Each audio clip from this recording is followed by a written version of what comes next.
Power is an illusion until someone calls your bluff. Sungwook Jum learned that lesson on a freezing December morning in Chicago when he sent 4 of his best enforcers to evict a problem tenant from a Southside property, and 3 hours later, those same enforcers limped back to his office with broken ribs, shattered egos, and a message that would change everything. The message was simple: tell your boss if he wants this property, he can come ask for it himself. Like a man. The person who delivered that beating? A young woman named Bakery Michelson. But let me start at the beginning, because this story isn't about what you think it's about. Sungwook Jum was 31 years old and absolutely did not want to be a Mafia Heir. His father, Jum Taeyong, controlled Chicago's Koreatown and surrounding territories through a criminal empire built on protection rackets, gambling operations, and real estate acquisition that walked the razor edge between legal and violent. The Jum family had power, money, and a reputation that made people cross the street to avoid them. Sungwook had spent his entire life trying to escape that legacy. He'd gone to Northwestern, studied architecture, dreamed of designing buildings instead of acquiring them through intimidation. But when his father had a massive heart attack 3 years ago, Sungwook had been dragged back into the family business with the clear message: continue the empire or watch it collapse into gang war that would kill everyone he loved. So he'd taken over operations, made the collections, approved the violent solutions, became the thing he'd sworn he'd never be, his father's son in every terrible way that mattered.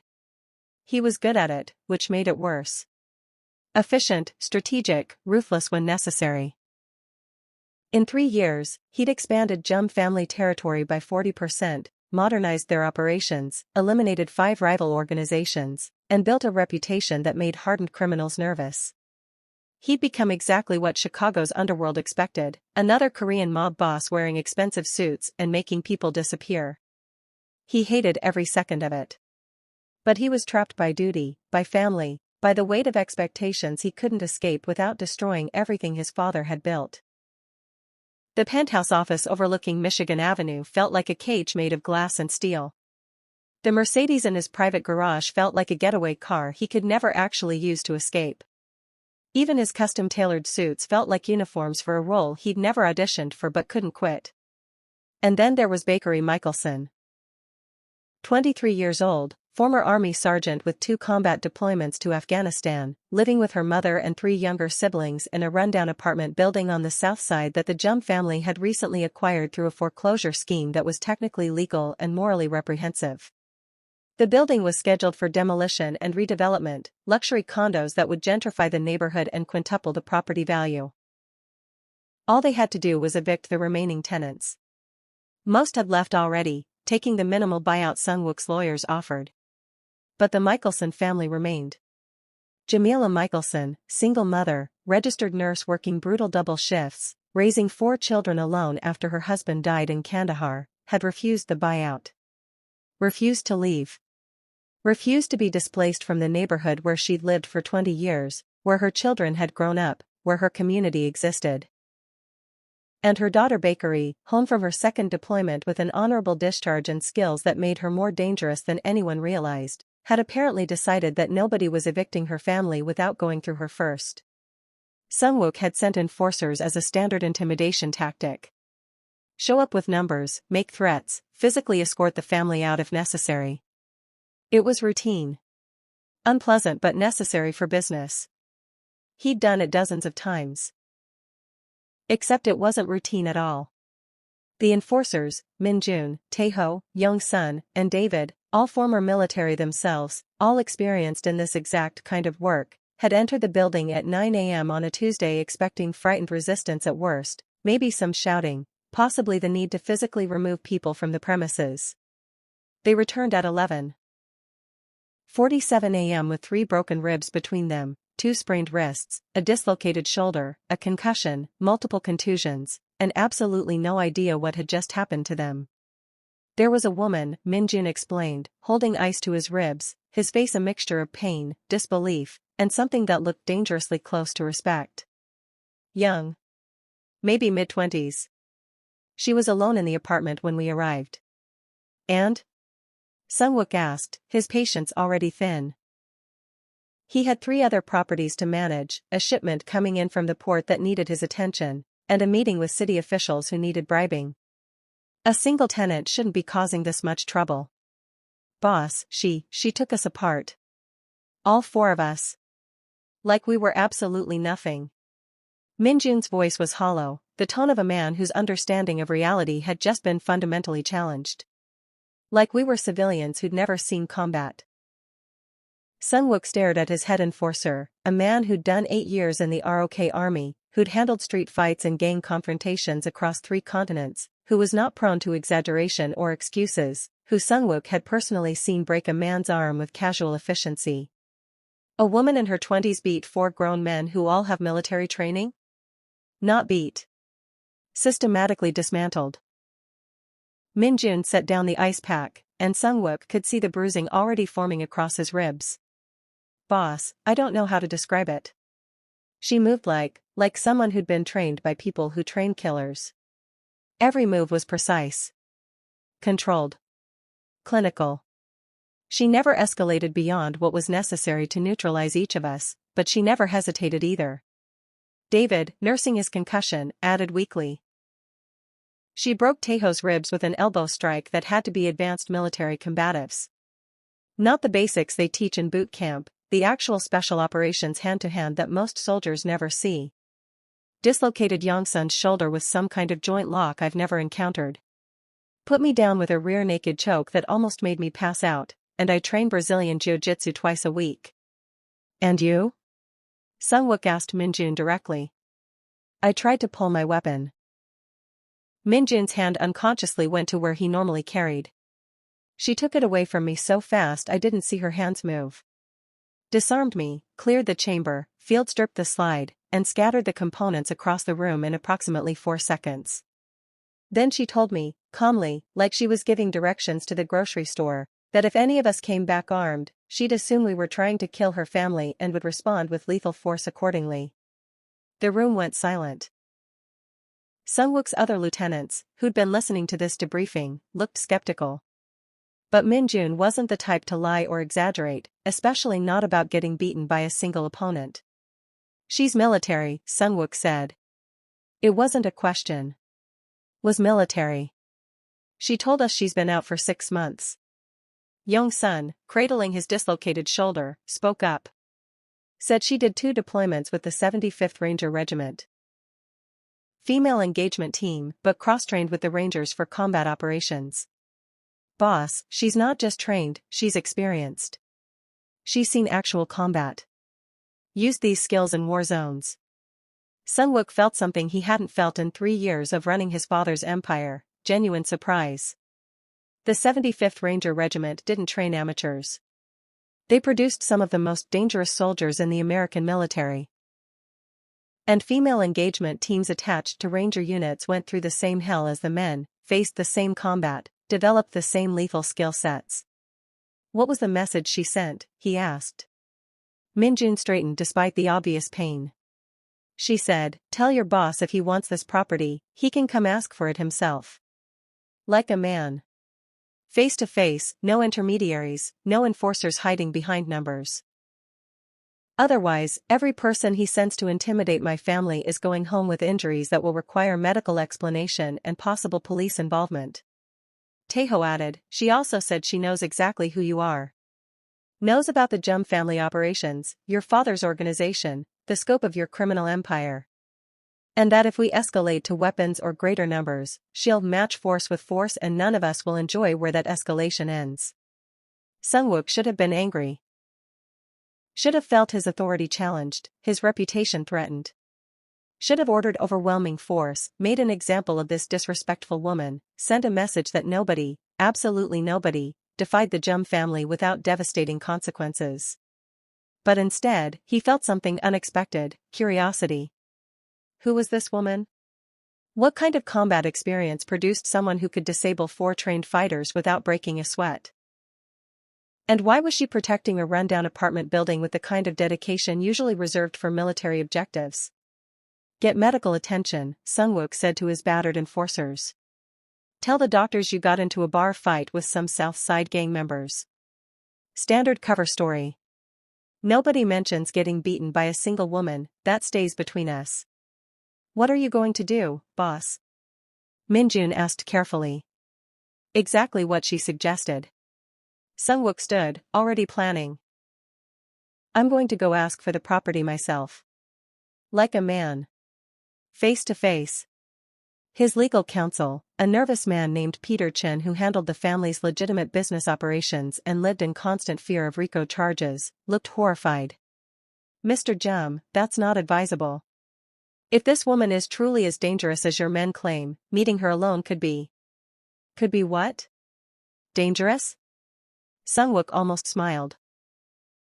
Peter, I've survived 3 assassination attempts, 2 gang wars, and my father's expectations. I think I can handle a conversation with a former soldier. She hospitalized 4 armed men.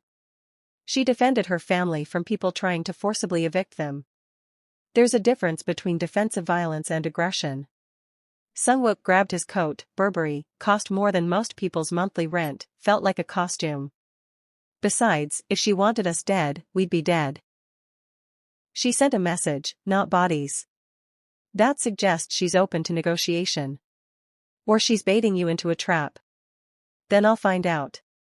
Either way, sending more enforcers will just result in more injuries and more attention from law enforcement who'll start asking uncomfortable questions about why Korean mobsters keep showing up injured from the same address.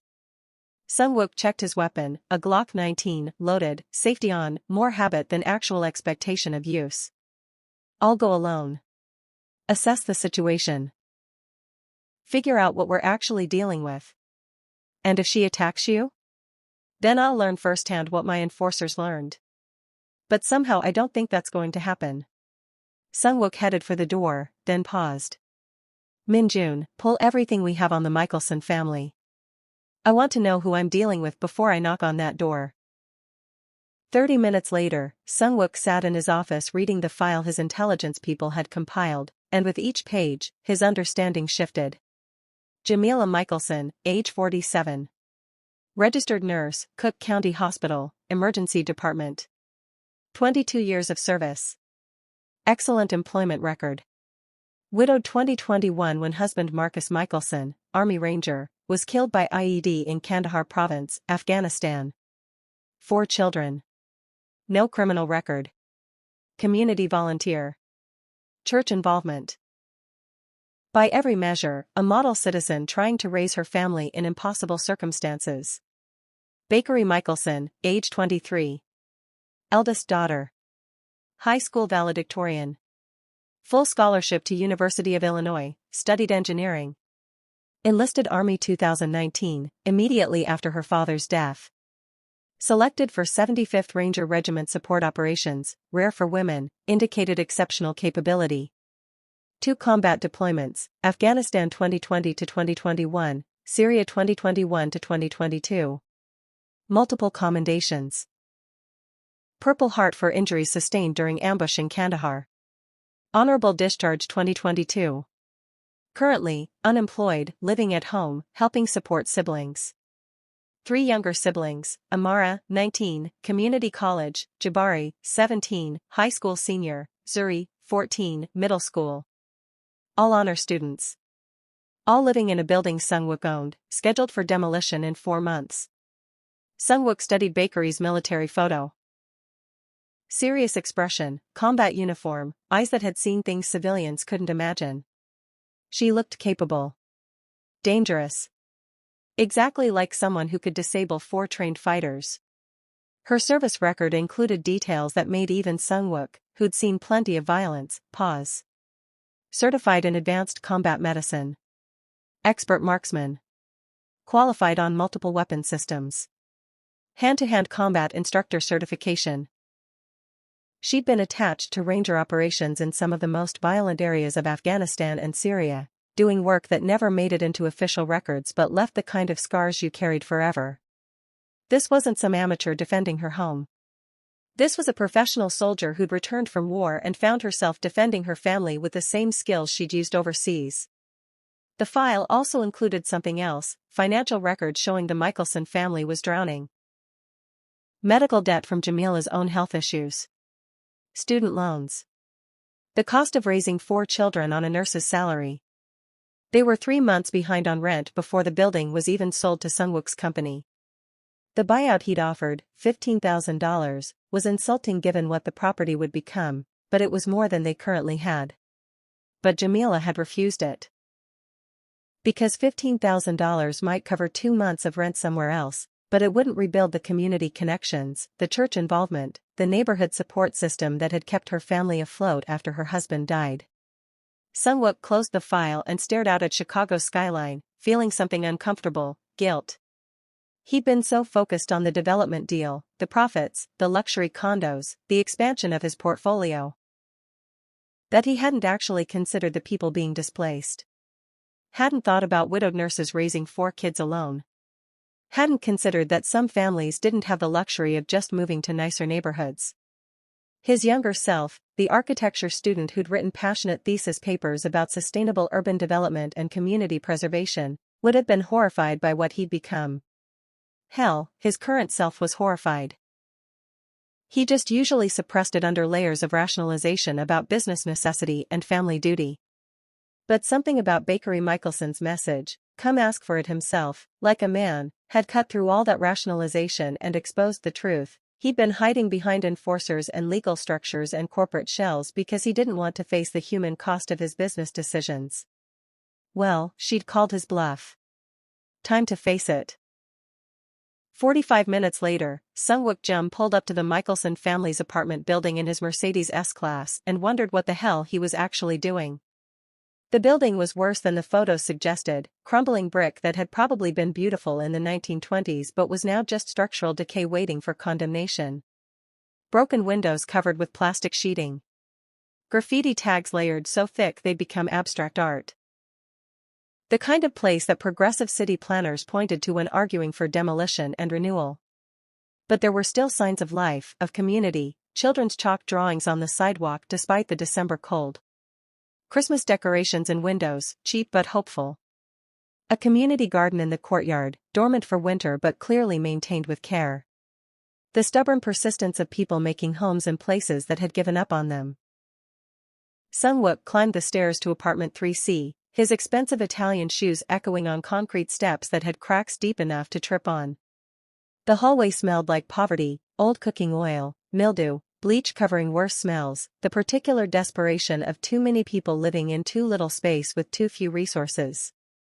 He'd grown up in neighborhoods like this before his father's empire had bought them nicer accommodations.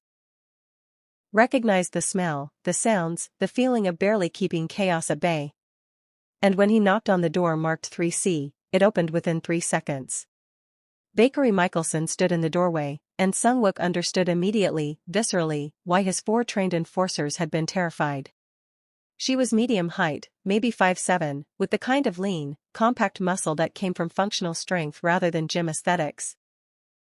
Dark skin, natural hair pulled back in a practical ponytail, wearing simple athletic clothes, compression shirt, cargo pants, boots that had seen actual use.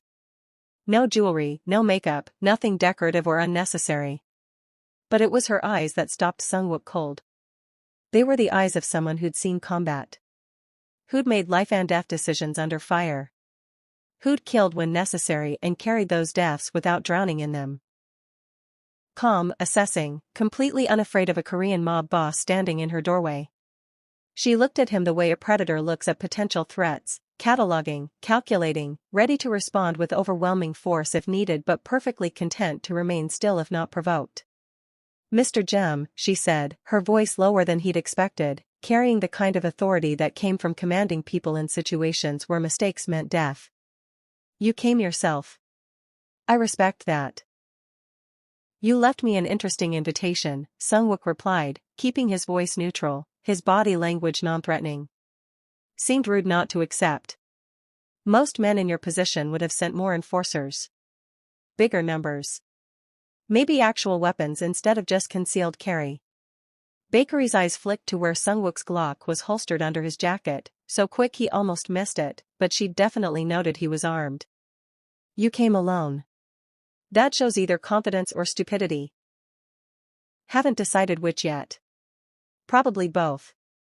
Sungwook met her gaze directly, refusing to be intimidated despite the very real sense that this woman could kill him in approximately 6 different ways before he could draw his weapon. I'm here to talk about the property. And about why you felt it necessary to hospitalize 4 of my employees. They came to evict my family through intimidation and physical force. I responded proportionally to the threat level they presented. Bakery stepped aside, gesturing into the apartment with the kind of controlled movement that suggested every action was deliberate, nothing wasted. My mother's at work, double shift at Cook County. But you can come in. We can talk like civilized people.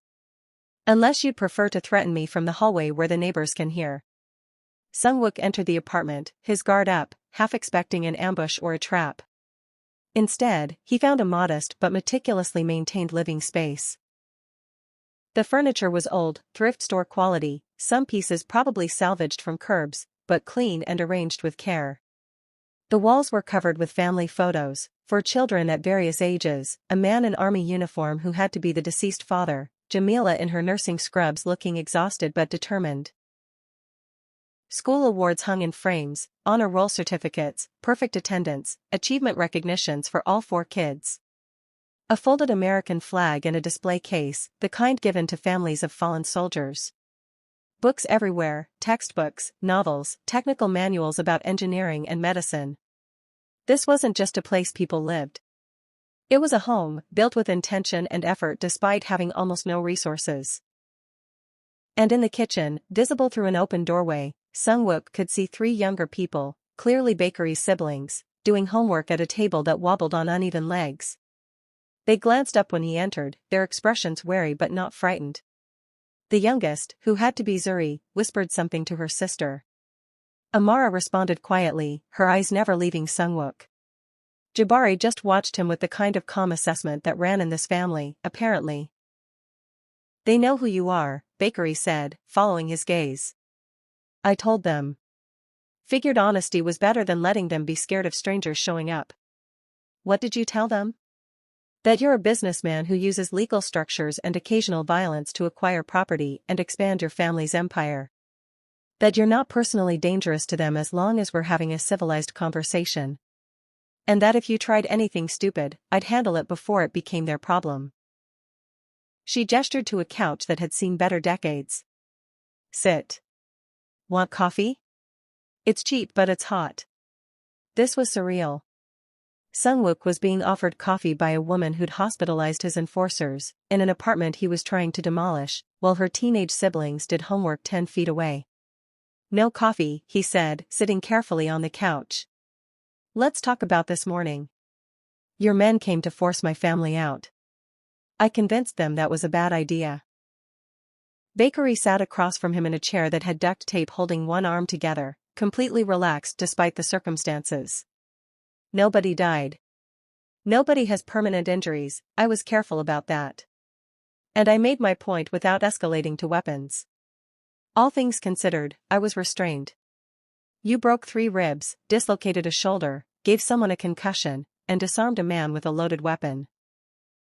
I neutralized 4 adult males who were attempting to forcibly remove my family from our home through intimidation and physical coercion. In some jurisdictions, that's called justified self-defense. In military terms, it's called appropriate force protection. Bakery's expression didn't change. And I could have done much worse. I've been trained to kill people efficiently in a variety of circumstances. I chose not to. Your men should be grateful I have impulse control. Sungwook felt like he was negotiating with a foreign government rather than a young woman defending her apartment. Where did you learn to fight like that? He asked, genuinely curious now. Ranger training. Advanced combatives. 2 deployments in active combat zones where knowing how to disable someone quickly meant the difference between mission success and body bags. Bakery leaned forward slightly. My father was 75th Rangers. When he deployed, he made me promise I'd protect the family. When I enlisted after he died, I made sure I had the skills to keep that promise. The army gave me training. War gave me experience. And now I'm using both to make sure nobody displaces my family. I'm sorry about your father, Sungwook said, and meant it. He knew what it was like to lose someone who defined your entire world. Thank you. I'm sorry about yours too. Sungwook blinked. My father isn't dead. No, but he had a massive heart attack 3 years ago that forced you to abandon the architecture career you actually wanted and take over a criminal empire you never asked for. Different kind of loss, but still a loss. Bakery's eyes held his. I researched you, Mr. Jum. Found articles about your father's health crisis, about you leaving your firm to run family operations. About your thesis at Northwestern, Sustainable Urban Development through Community Preservation. You wanted to build affordable housing, not demolish it for luxury condos that price out everyone who actually lives here. Sungwook felt exposed in a way he absolutely had not anticipated. This woman, this former soldier who'd beaten his enforcers, had researched him. Understood him. Seen through the performance to who he actually was underneath the expensive suits and mob boss reputation. That was a different life, he said carefully. That was 3 years ago. Not different life. Interrupted life. Bakery gestured around the apartment, at her siblings still studiously ignoring the conversation while obviously listening to every word.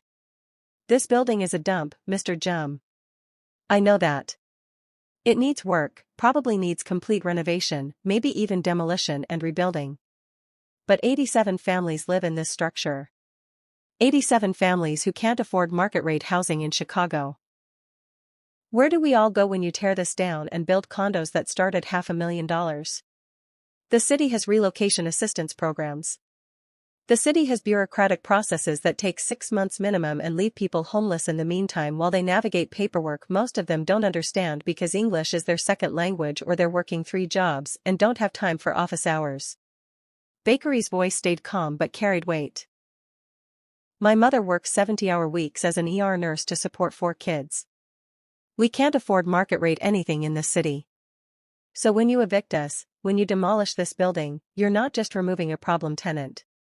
You're making 5 people homeless. 5 people who've already lost a husband and father, who are trying to build a life from the pieces, who deserve better than being displaced because property development is more profitable than human dignity. Sungwook had heard versions of this argument before. From other tenants, from community activists, from the part of his conscience he'd been systematically suppressing for 3 years. Usually, he ignored it. Business was business. Sentiment didn't factor into real estate development. His father had taught him that, never let emotions cloud profitable decisions. But sitting in this modest apartment, looking at a woman who'd served her country in combat and was now serving her family with the same dedication, watching her siblings do homework at a wobbly table while trying to pretend their whole world wasn't being threatened, Sungwook felt something he'd been avoiding for 3 years. Shame. Actual, genuine shame about who he'd become. What do you want? He asked quietly. Realistically. Because I can't just walk away from this development. My investors, my family's business interests, the contracts already signed, there's too much already committed. I want you to build affordable housing instead of luxury condos. Bakery met his eyes without flinching. Include 87 units at below market rates for current tenants. Give families proper relocation assistance if they choose to leave, actual support, not just a check that covers 2 months of rent somewhere else. Build something that serves the community instead of displacing it. That would cost millions in lost profit. Yes. But you'd actually be building something that matters instead of just making rich people richer.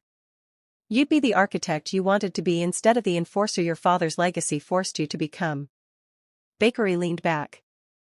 I read your thesis, remember? I know you know how to do sustainable development that doesn't destroy communities. You wrote 147 pages about it. The question isn't whether you can do it. The question is whether you're brave enough to choose it over profit. Sungwook felt like he'd been punched. This woman, this impossibly perceptive woman who fought like a special forces operator and argued like a philosopher, had just exposed every truth he'd been hiding from for 3 years. He didn't want to be a mob boss. Didn't want to displace families. Didn't want to spend his life making decisions that prioritized money over humanity. But he'd convinced himself he had no choice, that duty demanded sacrifice, that being his father's son meant abandoning his own values. And Bakery Michelson, veteran of 2 combat deployments, had just called him on that lie. You realize you're negotiating with a crime boss using moral arguments, Sung-wook said, his voice not quite steady. I realize I'm negotiating with someone who became a crime boss because he thought he had no other choice. There's a difference. Bakery stood, walked to a shelf, pulled down a worn notebook. After my father died, I found his journals. Stuff he wrote during deployments. One entry stuck with me. She opened the notebook, read, "Duty without purpose is just obligation wearing a uniform. Real duty means serving something bigger than yourself, even when it costs you everything you thought you wanted. Especially then." She closed the journal, looked at Sung-wook directly. Your father's health crisis gave you an obligation. But obligation isn't the same as purpose. You can fulfill your duty to your family without becoming someone you hate. Build the affordable housing. Transform your organization from criminal empire to legitimate development company. Be the person you actually want to be instead of the person expectations demanded. That's easy to say when you're not responsible for a multi-million-dollar criminal operation and dozens of employees whose livelihoods depend on continued profits. It's not easy to say. It's the hardest thing to say. Because it requires you to admit that comfort and profit aren't the same as meaning and purpose. Bakery set down the journal. But I've been in firefights where choosing the easy option meant people died. I've made hard choices under pressure. And I'm telling you, you have a choice right now. Between continuing to be the person circumstances forced you to become, or deciding to be someone better. Sung-wook sat there, everything he'd built over 3 years, the reputation, the authority, the careful construction of himself as effective mob boss, crumbling under the moral clarity of a combat veteran who refused to pretend that profit justified displacement. I need to think about this, he said finally. That's all I'm asking. Think about it. Really think, not just calculate profit margins. Bakery walked him to the door. And Mr. Jum? Next time you send people to my home, send actual negotiators, not enforcers. I don't want to keep putting your employees in the hospital. It's tedious and it makes my knuckles hurt. Despite everything, Sung-wook almost laughed. You have a strange sense of humor for someone who just threatened my entire business model. I have a veteran's sense of humor. We find comedy in horrible situations because the alternative is crying, and crying doesn't accomplish anything. She opened the door. Take care, Mr. Jum. And think about what kind of legacy you actually want to build. Because right now, you're building your father's legacy. Maybe it's time to build your own. Sung-wook left the apartment, walked down the crumbling stairs, got into his Mercedes that cost more than most families made in a year, and sat there trying to process what had just happened. A former Army Ranger had beaten his enforcers, invited him for coffee, read his college thesis back to him, and challenged him to completely reimagine his life's purpose. It was the most effective negotiation anyone had ever conducted against him. And the terrifying part? She was right. About all of it. He started the car, drove back to his office in downtown Chicago, and for the first time in 3 years, Sung-wook Jum asked himself a question he'd been avoiding. Who did he actually want to be? Not who circumstances had forced him to become. Not who his father's legacy demanded. But who he, Sung-wook Jum, actually wanted to be when he looked at himself in the mirror. The answer, he realized with uncomfortable clarity, looked a lot more like the architect who'd written about sustainable development than the mob boss who'd been displacing families for profit. Subscribe to see what happens when a Mafia Heir meets someone who refuses to be intimidated. Comment below where you're watching from, and tell me, would you stand up to organized crime to protect your family? This story is just beginning. Sung-wook spent the next 72 hours doing something he hadn't done in 3 years, actually thinking about who he wanted to be instead of who he was obligated to be. He pulled up his Northwestern thesis, all 147 pages that Bakery had apparently read. Reread it for the first time since graduation. Remembered the idealistic architecture student who'd believed cities could be transformed through thoughtful development that preserved communities instead of destroying them. That student had designed affordable housing projects that incorporated green spaces, community centers, mixed-income units that prevented economic segregation. Had written passionate arguments about the social cost of displacement, about how gentrification destroyed the cultural fabric that made neighborhoods worth living in. That student had believed buildings could be more than just profitable real estate investments, they could be infrastructure for human flourishing. Then his father's heart attack had happened. The family business had needed someone to take over. And Sung-wook had set aside every principle he'd developed in architecture school to become an effective crime boss because duty demanded it. 3 years later, he displaced hundreds of families, demolished buildings that held decades of community history, built luxury developments that priced out everyone who'd actually made the neighborhoods worth gentrifying in the first place. He'd become exactly what his younger self would have despised. Sung-wook pulled up the Southside development proposal, the luxury condo project that would replace the Michelson building. 240 units starting at $450,000. Projected profit, $18 million over 5 years. Required demolition of a structure housing 87 families, most of whom would be displaced to cheaper suburbs or doubled up in already overcrowded apartments. The financial model was solid. The business case was excellent. By every professional metric, it was a smart investment. It was also morally bankrupt. Sung-wook opened a new document. Started sketching alternative plans. What if instead of luxury condos, they built mixed-income housing? Keep construction quality high but include 70 affordable units for current tenants, mix them with market-rate units to maintain property values, add community spaces, green infrastructure, retail spaces for local businesses. He ran the numbers. It would reduce profit margins by approximately 60%. Investors would object. His father's organization would question his decision-making. He'd have to completely restructure the financing, find partners who cared about community impact over pure profit, probably sacrifice other opportunities to make the economics work. But it would be the right thing to do. Would actually help people instead of displacing them. Would transform him from crime boss gentrifying neighborhoods into architect building something meaningful. At 3 a.m. on the third night, sitting in his office with Chicago's skyline glittering outside, Sung-wook made a decision. He was going to rebuild that building as affordable housing. Do exactly what Bakery had suggested. And if it cost him his position in his father's organization, if it destroyed his reputation as effective mob boss, if it meant starting over with nothing, so be it. He was done being comfortable with cruelty. Done pretending profit justified displacement. Done being the person circumstances had forced him to become. Time to be who he actually wanted to be, consequences be damned. At 7 a.m., Sung-wook called an emergency meeting with his senior staff.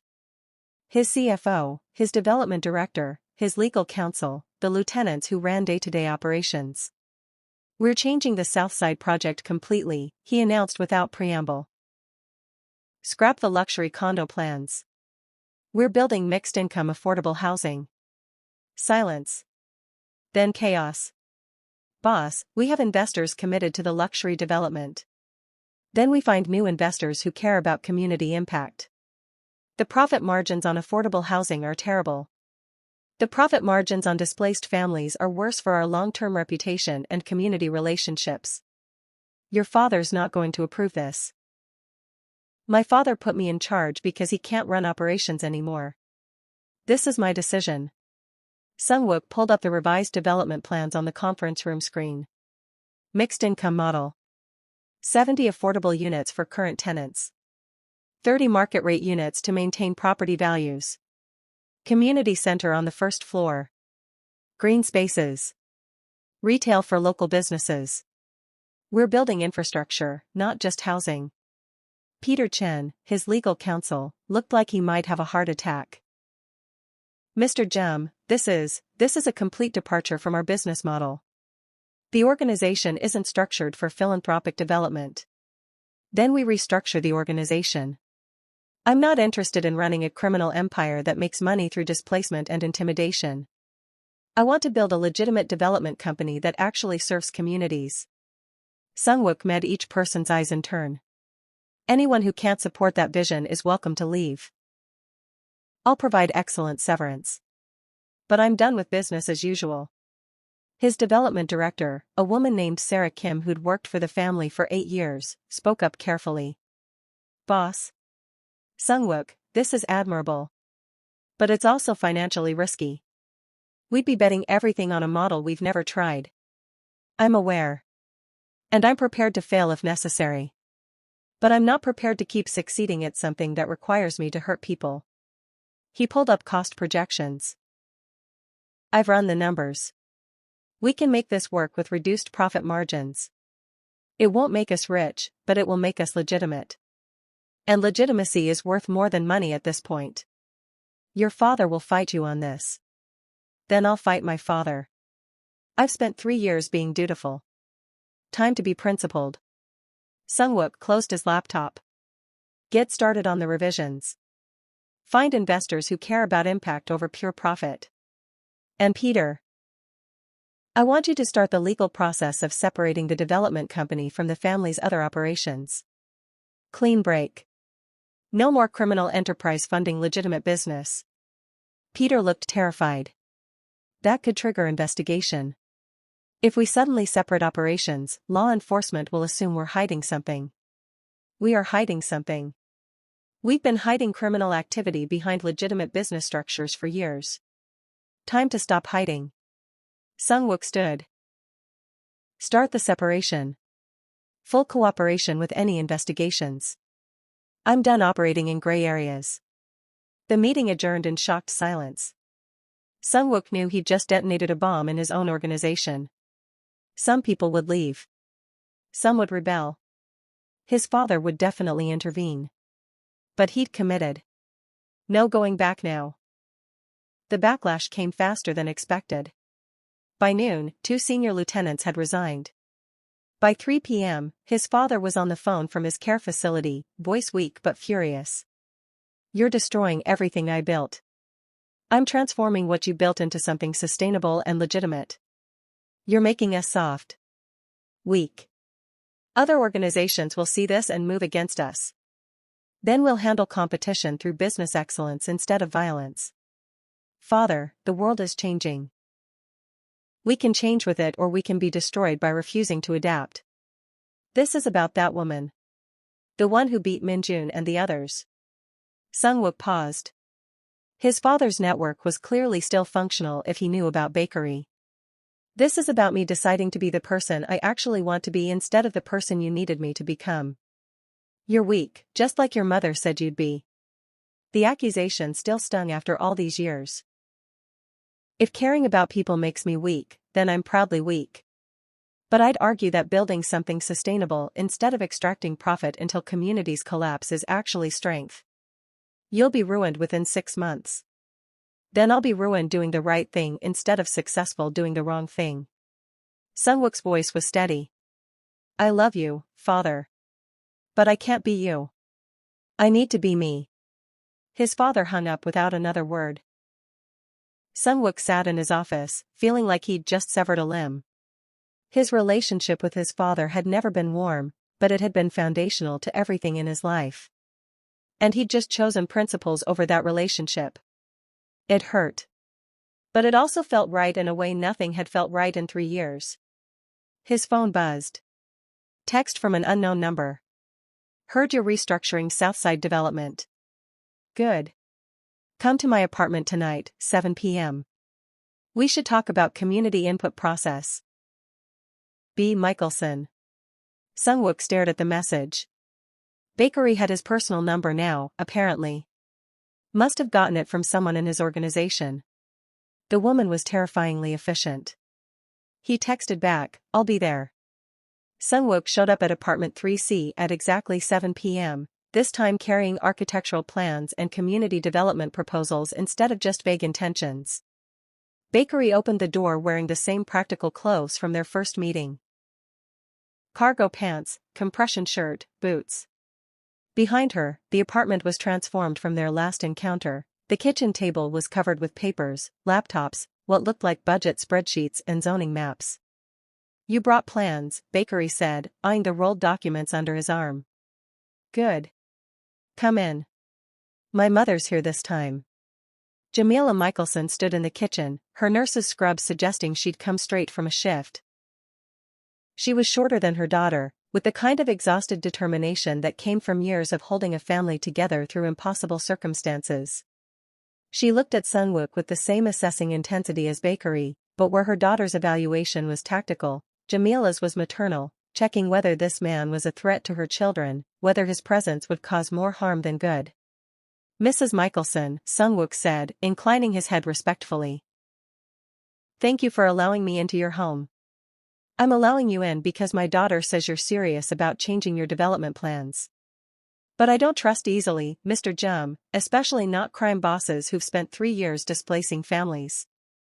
Jamila's voice carried the kind of authority that came from managing emergency rooms during trauma surges.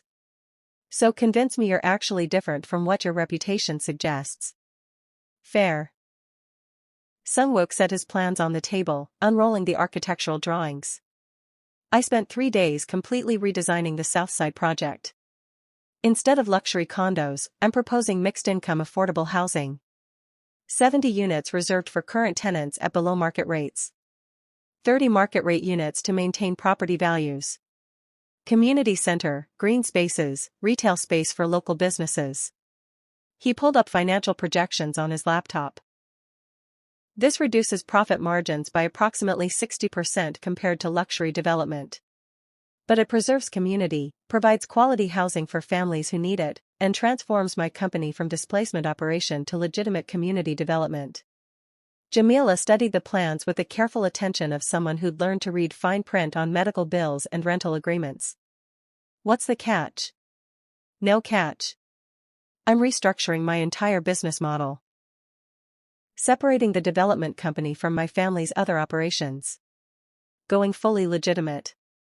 This is the first project, but it won't be the last." "Why?" Jamila looked up from the plans. 3 days ago you were sending enforcers to evict us. Now you're proposing to build us affordable housing. What changed?" Sunwook glanced at Bakery, who was leaning against the kitchen counter with that same calm assessment she always carried. "Your daughter challenged me to be who I actually want to be instead of who circumstances forced me to become. And I realized she was right. I've spent 3 years being an effective crime boss when what I actually wanted was to be an effective architect." He met Jamila's eyes. "I'm tired of hurting people to maintain profit.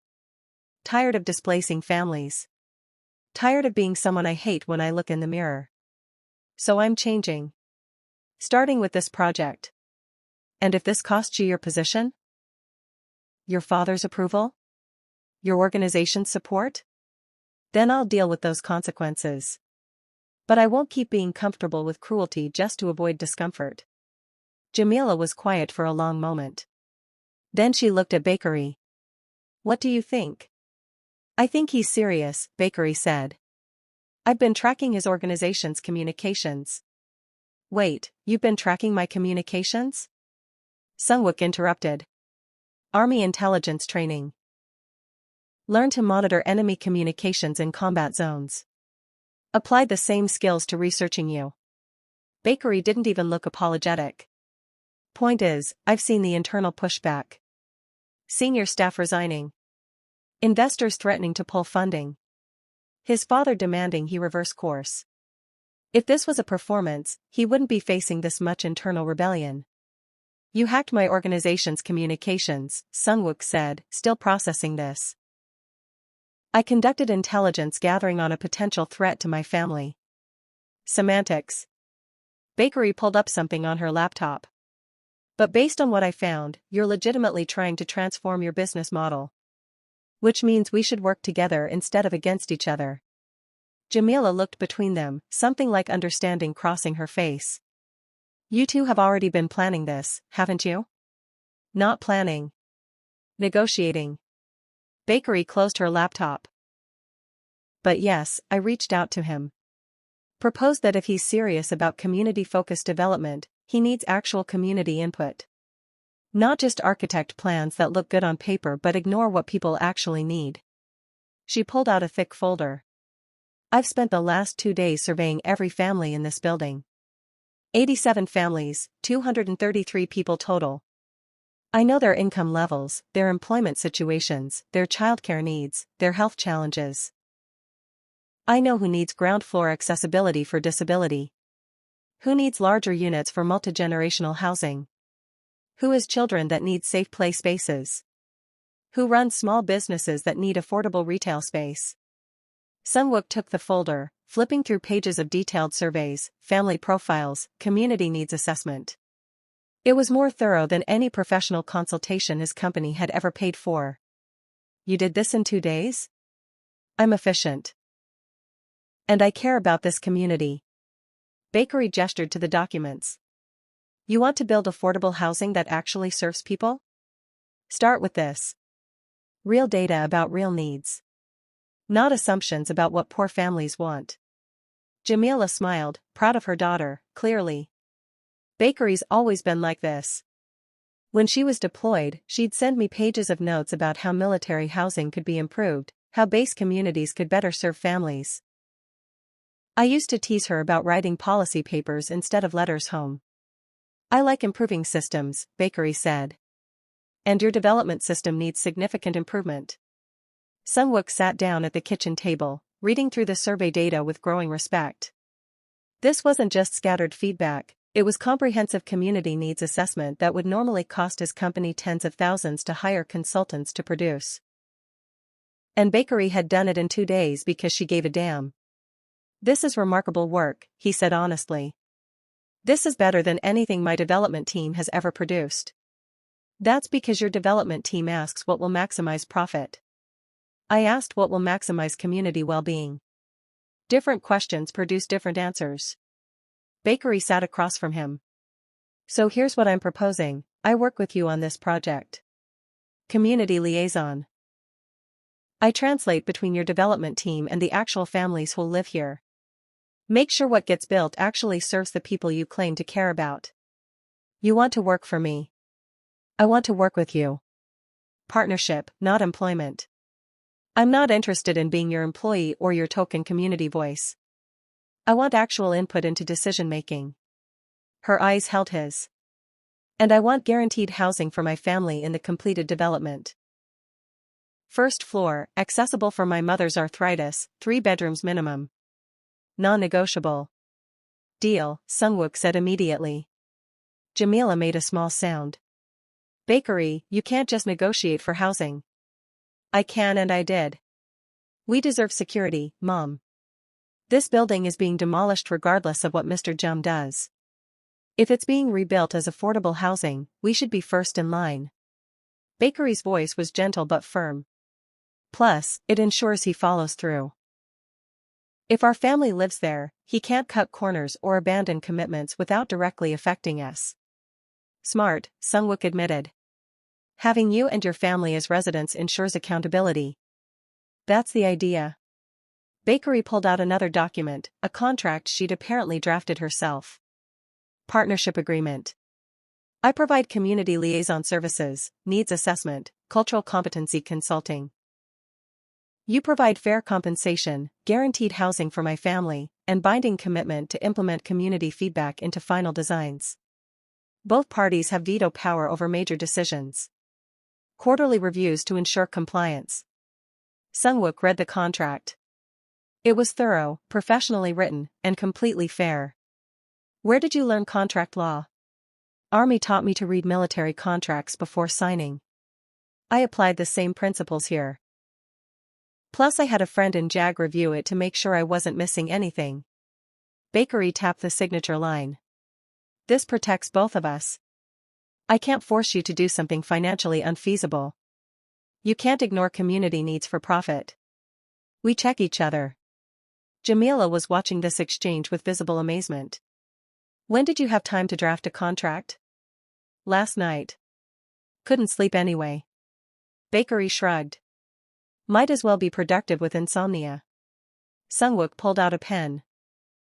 Reviewed the contract one more time. It was good, better than good. It established exactly the kind of partnership he needed if this transformation was going to be legitimate instead of just performative. He signed. Bakery signed. They were officially partners in rebuilding the South Side. One more thing, Sungwook said as he rolled up the architectural plans. I'm going to need security. Both women looked at him sharply. My organization isn't happy about this transformation. I've had threats, nothing serious yet, but they'll escalate. And rival organizations see this community focus as weakness, opportunity to move against me while I'm distracted. He met Bakery's eyes. I need someone who can handle serious threats. Someone with military training and combat experience. You want me to be your bodyguard? I want you to be my security consultant. Assess threats, recommend protective measures, train my staff in actual defensive protocols instead of the intimidation tactics they currently use. He paused. And yes, provide personal protection when situations require it. I'll pay market rate for executive protection services. Bakery considered this. That's a significant expansion of our partnership agreement. It's also practical. If I get killed by rivals or my own organization before this project is complete, the whole thing collapses. Protecting me protects the community investment we're building together. He has a point, Jamila said reluctantly. And honey, you've been looking for work since you got back from deployment. This would be legitimate employment using skills you actually have. It would also put me in regular proximity to criminal organizations. Mom, I just got out of one war zone. Not sure I want to enter another. I'm leaving the criminal side of operations, Sungwook said. Separating the development company completely. By the time we complete this project, I'll be fully legitimate businessman, not mob boss. By the time. But during the transition, you're both. Which means anyone working with you is exposed to criminal violence. Bakery's expression was serious. I need to think about this. Fair. Take the time you need. But Bakery. Sungwook stood, gathering his materials. You're the only person I trust to actually tell me when I'm making decisions for profit instead of principle. Security consultant or not, I need that honesty. This partnership only works if you keep challenging me to be better. Something shifted in Bakery's expression. You really mean that? Completely. 3 days ago I was a crime boss focused purely on profit. You changed that by refusing to accept my bullshit and demanding I be who I actually claim to want to be. I need someone who'll keep doing that. Keep me honest. Bakery looked at her mother, some silent communication passing between them. I'll think about the security consultant role, she said finally. But yes to the community liaison partnership. We start tomorrow. 7 a.m. Bring better coffee than whatever corporate garbage your office serves. And prepare to be challenged on every assumption you make about what this community needs. I wouldn't have it any other way. Sungwook left the apartment feeling something he hadn't felt in 3 years, hope. Not comfort, not security, not the satisfaction of effective violence and profitable displacement. Actual hope that he could transform who he was. That he could build something meaningful instead of just profitable. That he could be the architect he'd always wanted to be instead of the enforcer circumstances had demanded. All because a combat veteran had beaten his enforcers, called his bluff, and refused to accept that he was only what his reputation suggested. The partnership was just beginning. But Sungwook had a feeling it was going to transform everything. The transformation wasn't smooth. Over the next 6 months, Sungwook faced constant resistance from his father's organization, from investors who wanted luxury development profits, from rival gangs who saw his community focus as exploitable weakness. There were threats. Sabotage attempts. 2 actual attempts on his life that Bakery had detected and neutralized before they escalated to violence. Because 3 weeks into their partnership, she'd accepted the security consultant role after watching someone try to plant a car bomb in Sungwook's Mercedes. She'd spotted the device during her standard threat assessment sweep, disarmed it with the same casual competence she brought to everything, and told Sungwook in no uncertain terms that he was dangerously inattentive to basic security protocols and would be dead within a month without professional protection. So she became his security consultant, his community liaison, and, gradually, something close to a friend. They spent hours together. Morning threat assessments before Sungwook went to his office. Evening debriefs about the development project.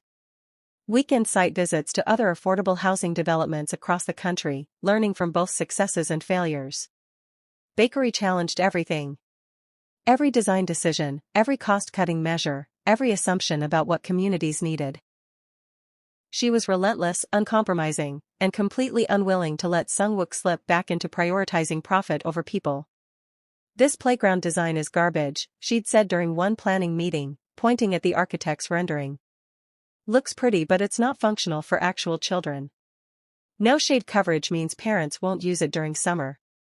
No sight lines mean parents can't supervise while sitting. Equipment is all new and shiny but there's no space for older kids who need different activities." She'd pulled out photos from the current building's courtyard. "This is what people actually use. Old basketball hoop, concrete for chalk drawings, benches where parents can sit together. It's ugly but it works. Your pretty playground doesn't work." The architect had been offended. Sungwook had been fascinated. "Redesign it," he'd told the architect. "Incorporate Bakery's feedback. Function over aesthetics." That became the pattern. Architects proposed. Bakery critiqued. Sungwook mediated. The final designs were better, not just beautiful, but functional for the families who'd actually use them. The same process happened with unit layouts, community spaces, retail planning, security features. Everything filtered through Bakery's relentless practicality and community focus. Sungwook's development team alternated between respecting her expertise and being intimidated by her complete unwillingness to accept substandard work. "She's terrifying," Sarah Kim told Sungwook after one particularly brutal design review. "But she's also right. About everything. It's infuriating. She's a combat veteran who spent 2 deployments keeping people alive in war zones. Peacetime construction projects don't intimidate her." Sungwook had smiled. "And yes, she's always right. That's why she's valuable." But the partnership was evolving into something beyond just professional collaboration. Sungwook found himself looking forward to their morning meetings. Not just for the security briefings or project updates, but for Bakery's company. Her dry humor, her perceptive observations about people and systems, the way she saw through performances to underlying truths. She treated him like a person, not a crime boss or a meal ticket or a threat. Just another human trying to figure out how to build something meaningful. And Sungwook realized, with some surprise, that Bakery might be the first real friend he'd had since architecture school. Someone who actually knew him, flaws, failures, the gap between who he was and who he wanted to be, and chose to work with him anyway. One evening, 6 months into the project, they were sitting on the roof of the Michelson building watching the sunset over Chicago's South Side. The demolition was scheduled to start in 2 weeks. Most families had already moved to temporary housing with the generous relocation assistance Sungwook's company was providing. Only the Michelsons remained, Bakery having insisted they be the last to leave so she could oversee final preparations. "You did it," Bakery said, her voice quiet. "Full community buy-in, generous relocation packages, construction contracts signed with union labor, financing secured from impact investors.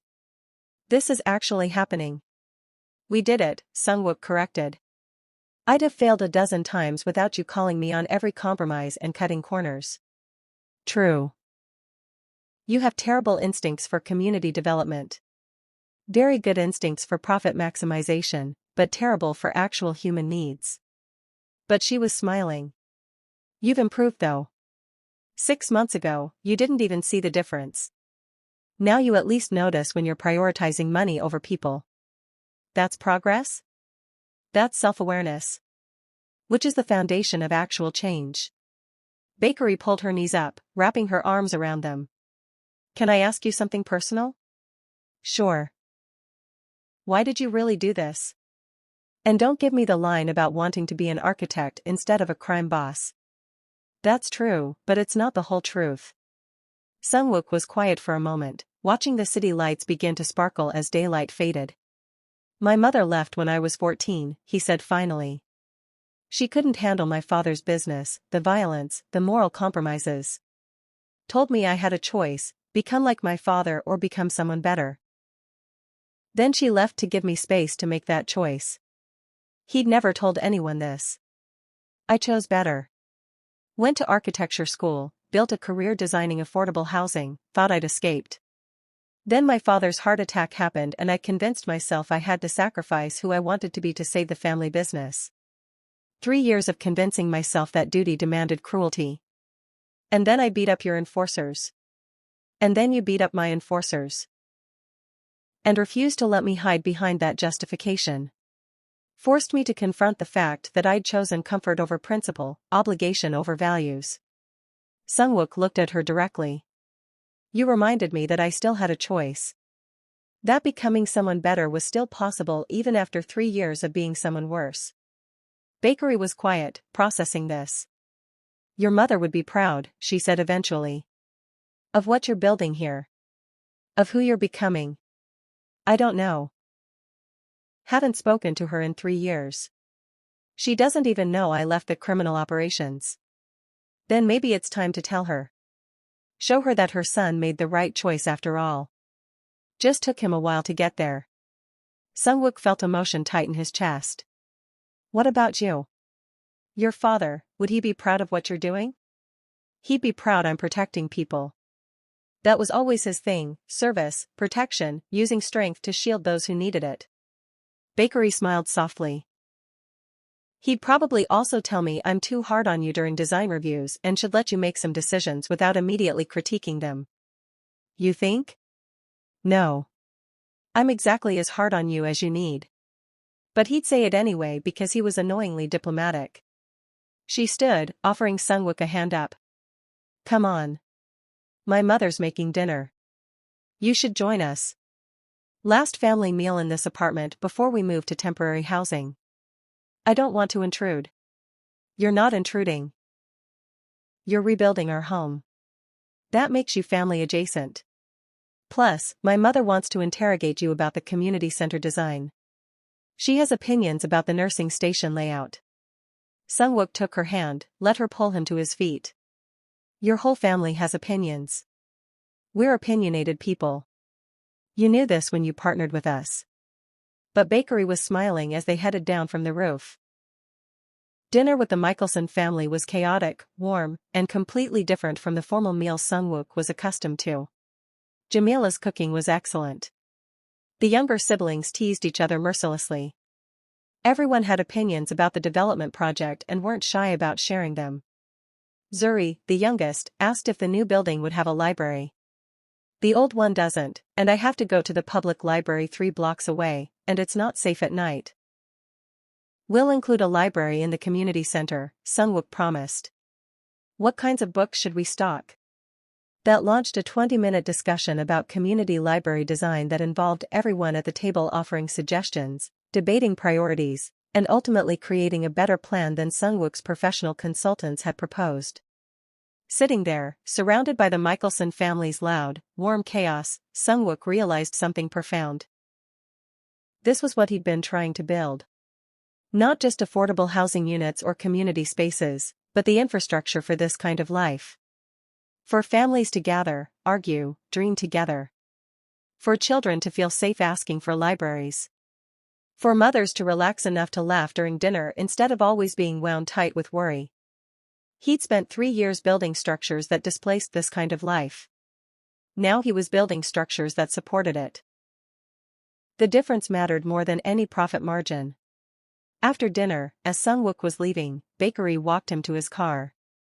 Thank you, he said. For tonight. For everything. For refusing to let me be comfortable with cruelty. Thank you for listening. Most people with power don't. Bakery leaned against his Mercedes. So what happens after this project completes? You've got investors interested in your community-focused model now. Other properties asking for the same treatment. You could build an entire portfolio of affordable housing developments. That's the plan. Transform the entire company. Become the architecture firm I always wanted to run. And the criminal operations? Your father's empire? Hand it off to the lieutenants who want to continue traditional business. Complete separation. I'm out. Sungwook opened his car door. By this time next year, I'll be fully legitimate developer with no ties to organized crime. That's going to make you vulnerable.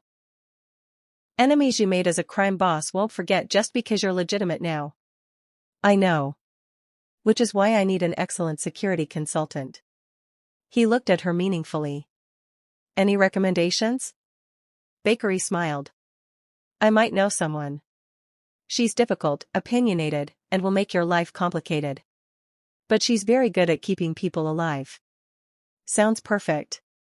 Think she'd be interested in a long-term contract? Multiple development projects over several years? Depends on the contract terms. And whether you can handle her constantly challenging your assumptions about everything.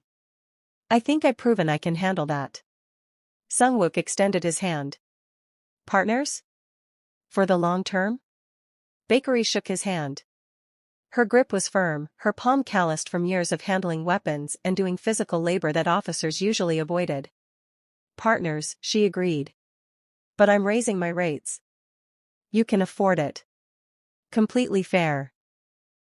As Sungwook drove back to his downtown office, he thought about the transformation of the past 6 months.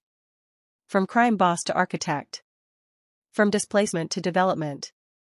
From isolation to partnership with someone who actually saw him clearly. He thought about his mother, who'd left to give him space to choose who he wanted to become. And he pulled out his phone, drafted a message he'd been avoiding for 3 years. Mom, I know it's been a long time. But I wanted you to know. I made the choice you hoped I'd make.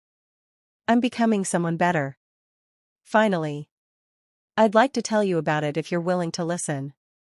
He sent it before he could second-guess himself. The response came 20 minutes later. I've been waiting 3 years for this message. Yes, I want to hear everything. I'm proud of you, Sungwook. Your father built an empire. But you're building something better, a legacy. Sungwook sat in his office, reading that message over and over, feeling something crack open in his chest. His father had built an empire through violence and displacement. Sungwook was building a legacy through community and purpose. And all of it, every transformation, every choice, every step toward becoming someone better, had started with a combat veteran beating his enforcers and refusing to let him hide behind comfortable cruelty.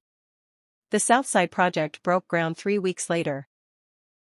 Bakery Michelson stood beside Sungwook at the groundbreaking ceremony, both of them wearing hard hats that looked ridiculous, surrounded by 87 families who'd chosen to believe that affordable housing could actually be beautiful and functional and theirs.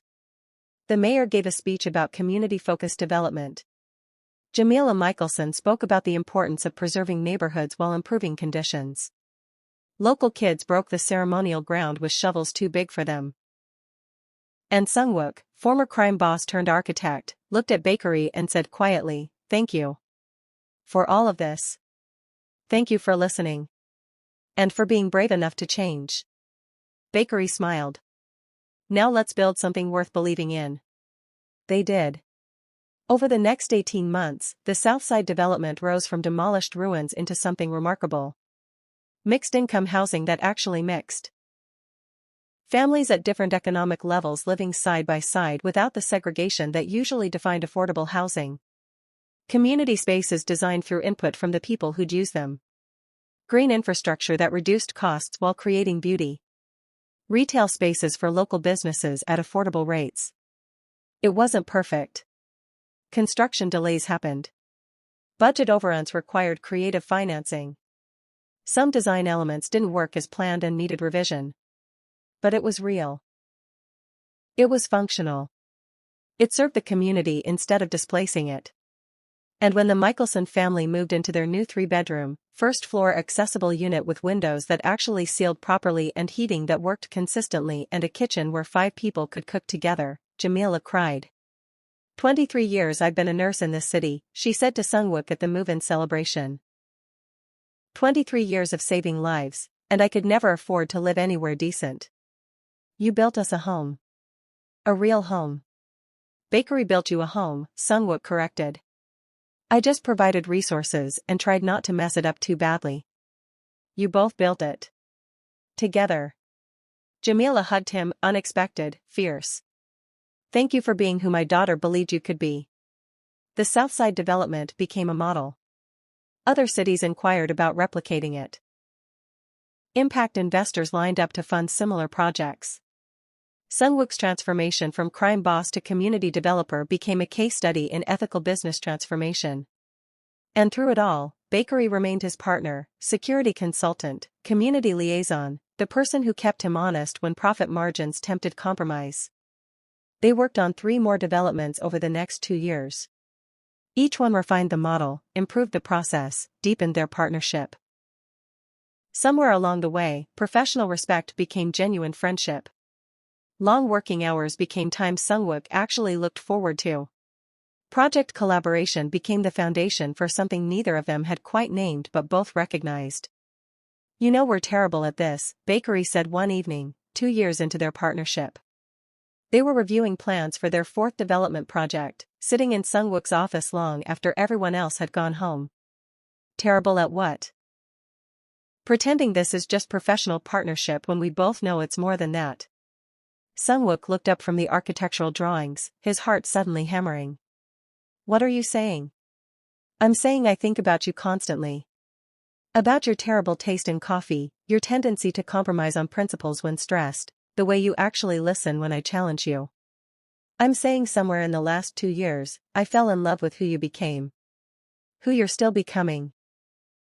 Bakery met his eyes directly. "And I think you feel the same way, but we're both too focused on projects to acknowledge it." Sungwook felt like the ground had shifted beneath him. "I do," he said quietly. "Feel the same way. I have for months. Maybe longer." "Then why haven't you said anything?" "Because you're my partner. My friend. The person who keeps me honest and challenges me to be better.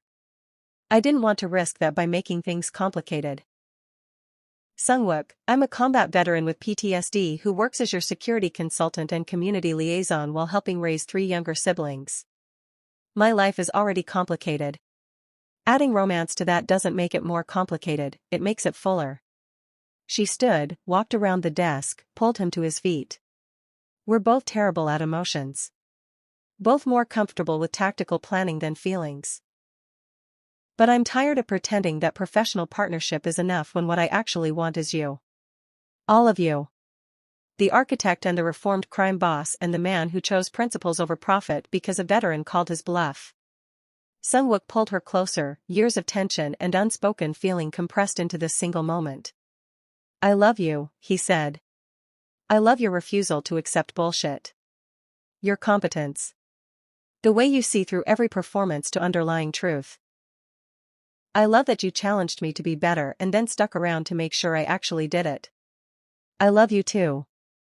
Even though you're still terrible at security protocols and you make bad decisions when tired." Bakery smiled. "We're going to be a disaster together. The best kind of disaster." He kissed her then, finally, inevitably, years of partnership and respect and growing affection finding expression in something beyond just professional collaboration. They were both terrible at romance.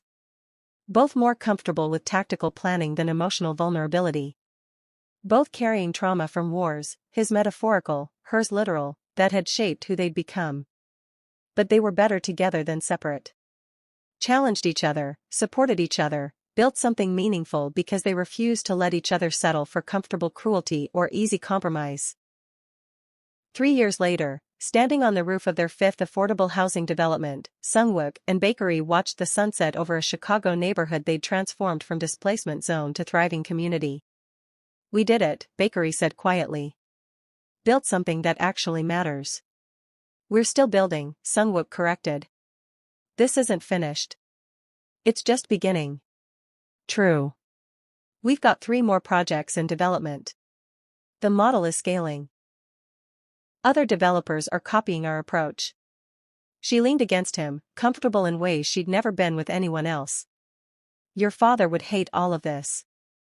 "Probably. But my mother loves it. She visited last month, met your family, told me she's proud of who I've become." "And are you? Proud of who you've become?" Sungwook thought about the question. 3 years ago, he'd been a crime boss displacing families for profit. Now he was an architect building communities through affordable housing. He'd lost his position in his father's empire, severed ties with criminal operations, completely transformed his life. "Yes," he said honestly.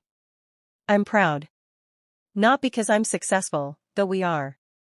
But because I'm building something that actually helps people instead of hurting them. Because I chose principle over profit. Because I became who I actually wanted to be instead of who circumstances demanded.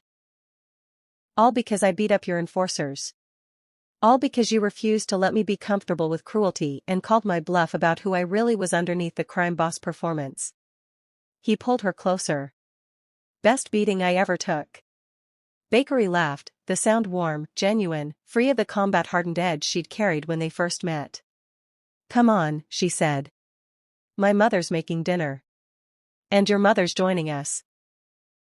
Something about the two of them planning to collaborate on community programming for the next development. "It's going to be chaos.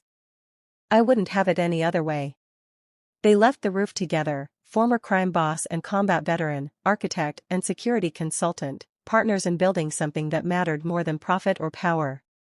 The Mafia Heir who'd sent bodyguards to evict a family had been transformed by a veteran who'd refused to be intimidated. And together, they'd built a legacy worth believing in. Sometimes the most powerful thing you can do is refuse to accept someone's worst self when you can see their potential for better. Not through naivety or wishful thinking, but through absolute clarity about who they are and who they could become if challenged appropriately.